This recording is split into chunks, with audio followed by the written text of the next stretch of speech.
Welcome to the story of the empty tomb. This story is from the Gospel of Matthew, chapter 28, verses 1 through 10. The lesson focus for grades 3 and 4 is Go and Tell the Good News. The story of the death and resurrection of Jesus is told in all 4 Gospels.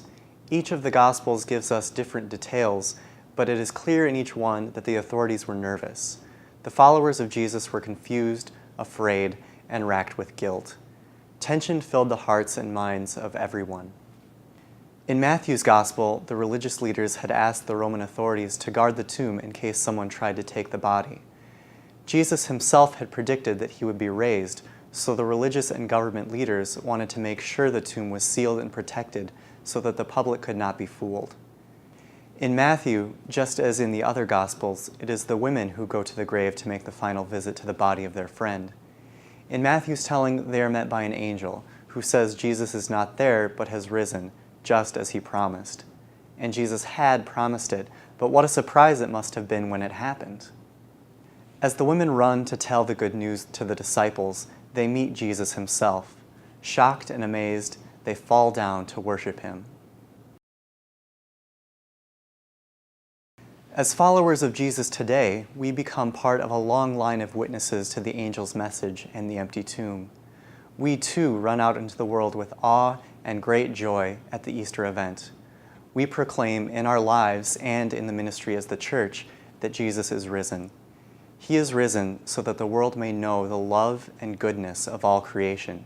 He is risen so that we may know that God's power is stronger than death. The empty tomb leaves us with full hearts. It also leaves us with something to do. We are called to tell the story of Jesus and his love, the story of God and the wondrous things that God has done. Jesus surprises us. Jesus is alive. Alleluia! Go and tell the good news to all the world. Jesus told the women to spread the news. We can too. Go and tell the good news. As you go through more and more Spark lessons with your group, you'll discover the parts of the lesson they love and the parts they don't feel as energized about. Use this information to your advantage by planning more time for those exciting parts while moving through the less enticing parts of the lesson more quickly. This will help the lesson flow smoothly for everyone. You may feel drawn to give lots of attention to a queen bee in your class, or you might feel like taking the awkward kid under your wing is more important. So it may be surprising to hear that both kids are equally important. Each kid has their own story and reasons for how they act.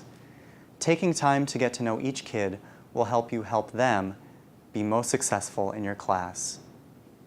Kids this age might know the mysteries of the Easter Bunny, or they might not. Regardless, you can bet they haven't outgrown the ability to enjoy a good Easter egg hunt. Have fun with the hunt during arrival time this week.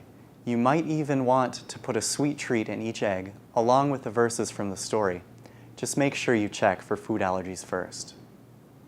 Leave some time to hear the stories of good news tellings that the kids will surely have after you read the Good News to Tell leaflet story. One of the most important things that adults can do to show care and love for kids is to listen to the stories they want to share. If you are doing this lesson on Easter Sunday, you can bet that many of the kids in your class will have already consumed quite a bit of sugar. Build some physical activity like jumping jacks or running in place to help settle everyone in before you dive into reading and exploring this story. Easter is full of good news, as we see in this story of the empty tomb. Go and tell the good news.